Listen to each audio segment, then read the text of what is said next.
Hello students, good evening. आज हम सभी लोग लेक्चर 5 पर डिस्कस करेंगे। हम लोगों ने chapter morphology of flowering plant start किया था और मार्कोलॉजी ऑफ फ्लावरिंग प्लांट में हम सभी ने लेक्चर 4 तक डिस्कस कर लिया था। लेक्चर 4 तक हम लोगों ने डिस्कस किया था कि स्टेम क्या होता है, स्टेम का डेवलपमेंट कैसे होता है, यानी स्टेम क्या है, तना किसे कहते हैं, और तने का विकास कैसे होता है तथा तने का कार्य क्या होता है, मेन फंक्शन क्या होता है और एक्सेसरी फंक्शन क्या होता है। हमें तने में ही अभी टॉपिक पढ़ना है और उस तने से ही जुड़ी ही नेक्स्ट टॉपिक आपकी है बड या कलिकाएं। मैंने देखा है विगत 2 से 3 सालों में नीट एग्जामिनेशन में बड या कलिकाओं से कई क्वेश्चन से पूछे गए, तो हम पहले बड या कलिकाओं का इस लेक्चर में डिस्कस करेंगे और देन फाइनली हम इसके बाद लास्ट तने का टॉपिक पढ़ेंगे लेक्चर 5 में, जो मोस्ट इंपोर्टेंट है, हर साल क्वेश्चन आ रहे हैं, यानी हम डिस्कस करेंगे मॉडिफिकेशन ऑफ स्टेम पर। तो आइए हम शुरू करते हैं, बड या कलिकाएं क्या होती हैं। सबसे पहले तो ये जानते हैं कि कलिका कहते किसको कहते हैं। देखिए जनरली अगर हम किसी तने की बात करें, मैंने एक डायग्राम यहाँ पर क्लियर कर रखा है, इस तने के टॉप रीजन पर यानी मुख्य शीर्ष वाले भाग पर कुछ मेरिस्मेटिक सेल होती हैं। मैंने डायग्राम अलग बना रखा है, बस केवल कल्पना करेंगे कि तने की उस भाग पर, उस पोर्शन पर जो टॉप रीजन है यानी मुख्य अक्ष वाला हिस्सा होता है, उस पर कुछ शीर्षस्थ कलिकाएं होती हैं और उन कलिकाओं के अगर हम डायग्राम को बाहर देखें तो इनके इंटरनल सेक्शंस में कुछ सेल्स होती हैं जो मेरिस्मेटिक सेल्स होती हैं, जिन्हें हम हिंदी में विभजोतक कहते हैं। अब ये विभजोतक बाहर से एक लीफ स्केल से ढके होते हैं, यानी meristematic cell surrounded by the leaf, यानी ये पत्तियों के द्वारा घिरी होती हैं और फिर हम उसे बॉटनी में या बायोलॉजी में कलिकाएं कहते हैं। तो मतलब क्या है, किसी तने पर, तने के ऊपर शीर्ष भाग पर कुछ ऐसी कोशिकाएं जिनमें डिवीजन की क्षमता है, जिनमें विभाजन की दर होने की कंप्लीट संभावना है, यानी जिनमें सेल डिवीजन फास्ट हो सकता है, जिनमें तने का निर्माण हो सकता है और बाहर से बस केवल वो लीफ स्केल से, लीफ पत्रक से ढकी हुई हैं, this is known as the buds, उन्हीं को कलिकाएं कहा जाता है। अब ध्यान से देखेंगे, किसी एक प्लांट के हिस्से में वैसे जो बड्स होते हैं अनेक प्रकार के होते हैं, बट हम यहाँ पर केवल 3 मुख्य बड के बारे में डिस्कस करने वाले हैं। तो पहला बड जो है उसे हम मुख्य रूप से एपिकल बड या शीर्षस्थ कलिका कहते हैं, हम इस पर डिस्कस करेंगे। और दूसरा बड जो है जिसे हम एक्सिलरी बड कहते हैं, इस पर डिस्कस करेंगे। और देन इसके बाद हम फाइनली एडवेंटिशियस बड या फिर अपस्थानिक कलिकाओं के बारे में डिस्कस करेंगे। तो सबसे पहले ठीक है, हम इस पर आते हैं डायग्राम पर। हम किसी एक तने का डायग्राम देखें तो तने में आपको पहले से मैंने क्लियर कर रखा है कि मान लीजिए यह कोई तना है, तो इस तने को 2 भागों में हम डिफरेंशिएट कर सकते हैं। पहला जो भाग है जिसे हम नोड पोर्शन कहते हैं, यानी जहां पर कुछ विशेष प्रकार की संरचना पाई जाती है कठोर भाग के रूप में, जिन्हें हम संधि कहते हैं हिंदी में और इंग्लिश में नोड कहते हैं। और इस नोड से नेक्स्ट नोड के बीच में कुछ विशेष प्रकार की संरचना फ्री फॉर्म में होती है, जिसे हम इंटर नोड कहते हैं। मतलब ये है, इस बात को ध्यान से समझिएगा तभी आपको बर्ड समझ में आएंगी। इसे हम हिंदी में पर्व संधि कहते हैं। मैं समझाना ये चाह रहा हूं कि तने में 2 मुख्य संरचना होती है, जिसे हम संधि और पर्व संधि कहते हैं। संधि क्या होगी, आपको ब्रेन में शुगर केन का स्टेम, यानी हमें गन्ने का तना रखना है, तो गन्ने के तने में वह गांठ वाला हिस्सा मोनोकॉट स्टेम में नोड कहलाएगा। देन उसके मध्य में इंटर नोड पोर्शन पाया जाता है, यानी नोड और इंटर नोड तने के मुख्य हिस्से होते हैं। तो आप देखें, this is the yellow colour structure, this is the inter node portion, ये इंटर नोड है जिसे पर्व संधि कहते हैं। And this is the red colour structure is indicate the portion of node, ये नोड यानी संधि को इंडिकेट करता है।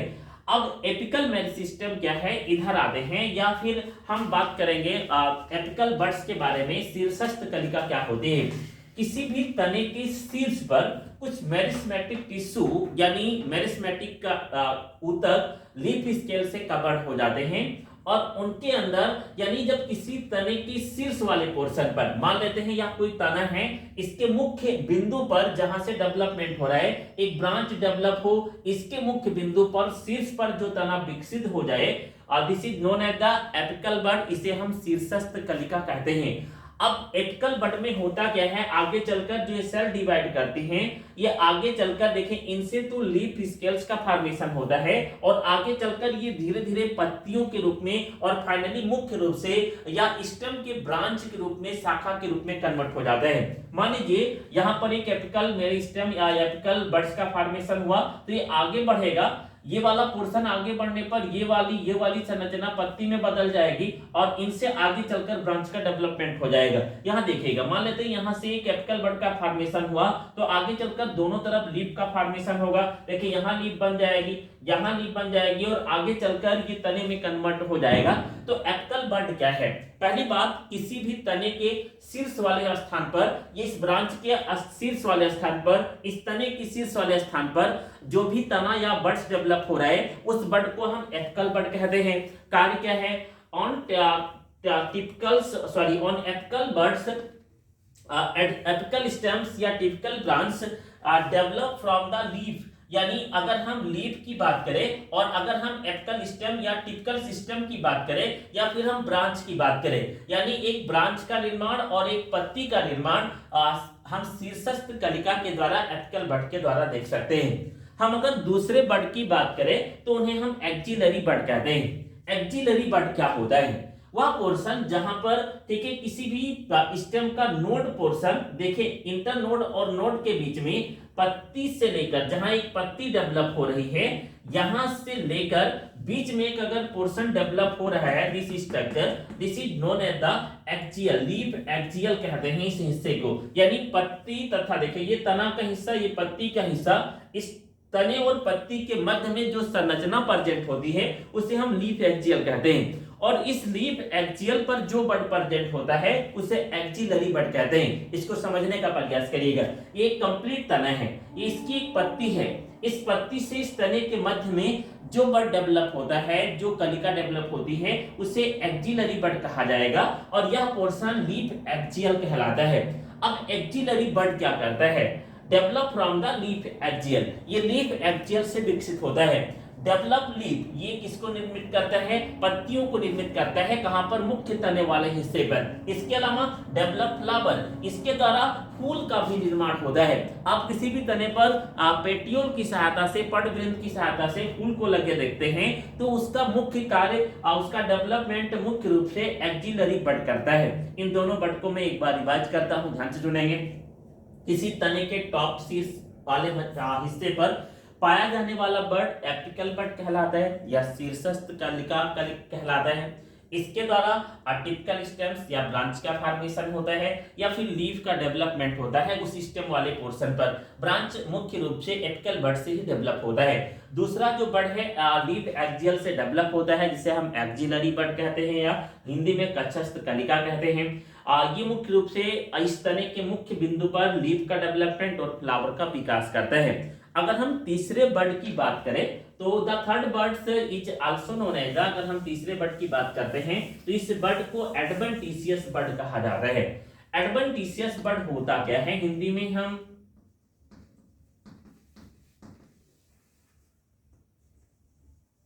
एडवेंटिशियस बड या हिंदी में इन्हें अपस्थानिक कलिका कहते हैं। अगर हम अपस्थानिक कलिका की बात करें तो कुछ प्लांट्स ऐसे हैं जिनका फॉर्मेशन कुछ विशिष्ट प्रकार की संरचना में, यानी लीफ पोर्शन के मुख्य बिंदु पर होता है या तने पोर्शन के मुख्य बिंदु पर होता है। अगर हम देखें, मान लेते हैं this leaf is the bryophyllum, ये ब्रायोफिलम की लीफ है। ब्रायोफिलम को हम हिंदी में अजूबा का प्लांट कहते हैं। हम मान लें कि यह एक ब्रायोफिलम की लीफ है, तो इस ब्रायोफिलम की लीफ पर आपने देखा होगा कि कुछ विशिष्ट प्रकार की कलिकाओं का डेवलपमेंट होता है अनुकूल परिस्थिति में, जो आगे चलकर धीरे धीरे प्लांट में बदल जाते हैं। तो ऐसी कलिकाएं जो किसी भी तने से अलग या ऐसी कलिकाएं जिनका निर्माण किसी पत्ती के द्वारा हो जाता है, ऐसे कलिकाओं को, ऐसे बड को हम एडवेंटिशियस बड कहते हैं। अगर हम इनको देखें तो हम इन्हें ब्रायोफिलम में देख सकते हैं। एक एग्जांपल और बेस्ट है, मॉडिफिकेशन ऑफ स्टेम से तने में आलू का निर्माण होता है। पोटैटो का जो ट्यूबर वाला पोर्शन है वहां पर भी कुछ विशिष्ट कलिकाएं प्रेजेंट होती हैं, वो एडवेंटिशियस बड है जिनसे नया आलू का पौधा विकसित हो जाता है। तो दिस इज द 3 टाइप्स बड, 3 प्रकार की बड के बारे में आपको समझाए गए और आपने अच्छे से इसे समझ लिया होगा। नेक्स्ट वीडियो सेगमेंट लेक्चर 6 में हम सभी लोग मॉडिफिकेशन ऑफ स्टेप पर डिस्कस करेंगे। मैं आपसे बार बार रिक्वेस्ट कर रहा हूं कि अगर आपको इंग्लिश लैंग्वेज में कोई प्रॉब्लम होती है तो जरूर आप कमेंट में बताएं। पिछले लेक्चर में मैंने कहा था। और अगर आपको इंग्लिश और हिंदी दोनों लैंग्वेज एक साथ समझ में आ रहा है तो कोई प्रॉब्लम नहीं, आप समझते रहे। मैं पूरा प्रयास करता हूं दोनों लैंग्वेज में समझाने का। वैसे ही वीडियो सेगमेंट हिंदी मीडियम के लिए, अभी मैं इंग्लिश मीडियम के लिए कोई वीडियो नहीं बना रहा हूं, तो मैं हिंदी मीडियम की स्टूडेंट से बार बार रिक्वेस्ट कर रहा हूं, प्रॉब्लम होने पर आप जरूर बताएं। और अगर आपको वीडियो पसंद आ रहा है तो प्लीज लाइक करें, सब्सक्राइब करें और अधिक लोगों को शेयर करें। धन्यवाद। Best of luck.